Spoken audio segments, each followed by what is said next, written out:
La méditation du jour a pour titre « Dieu nous maintient loin du danger ». Ne nous laisse pas entrer en tentation. Luc 11, le verset 4. Même si le Notre Père nous dit que nous sommes les enfants du Dieu très haut, même si nous savons qu'il nous sanctifie et que nous pouvons parvenir par sa puissance à être saints, quand on arrive à la hauteur du verset d'aujourd'hui, on se rend compte que nous sommes de faibles pécheurs qui, à tout moment d'inattention, peuvent tomber quand vient la tentation et finir par faire à nouveau le mal. Pyrasmos, mot utilisé dans l'original, peut faire référence à une tentation comme à une épreuve.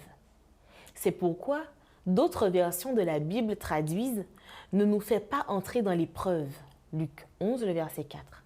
En d'autres termes, la prière du véritable chrétien doit inclure une supplique au Père pour qu'il nous sauve des tentations et des épreuves de la vie, de telle sorte que nous puissions rester fidèles au Seigneur. La plus grande crainte du chrétien doit être de tomber dans quelque chose qui le sépare du Christ. Cette demande confesse que nous reconnaissons devoir rester vigilants en venant à Dieu pour rechercher sa puissance. Nous savons que les épreuves viendront, que les tentations arriveront parce que le tentateur est rusé et nous savons que les unes comme les autres peuvent compromettre notre foi. Aussi, conscients de ces réalités de la vie, demandons à Dieu par la prière de nous aider. N'affrontons pas les tentations et les épreuves en suivant un plan personnel ou en nous appuyant sur nos propres forces.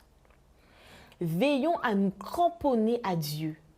Dans cette partie de Notre Père, celui qui prie dit en fait au Seigneur « Ne me retire jamais ta grâce, ne me refuse jamais ta force, ne permets pas qu'il m'arrive un fardeau plus grand que ce que je peux porter parce que je suis faible. » Prier en demandant à Dieu de nous aider dans les épreuves et les tentations et de nous délivrer du mal implique que nous n'allions pas nous-mêmes chercher les tentations et les épreuves, que nous ne nous trouvions pas là où le mal peut nous atteindre et que nous veillions à ne pas fréquenter des personnes qui pourraient amener la tentation dans notre vie.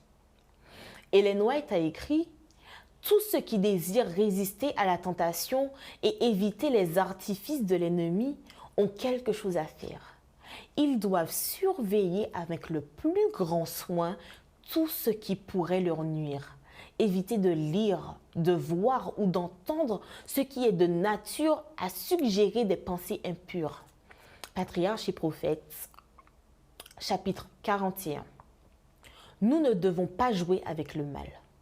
La tentation n'est pas quelque chose que nous devrions vouloir voir de près. Pour qu'elle ne nous sépare pas de Dieu, les épreuves de la vie doivent être affrontées avec foi.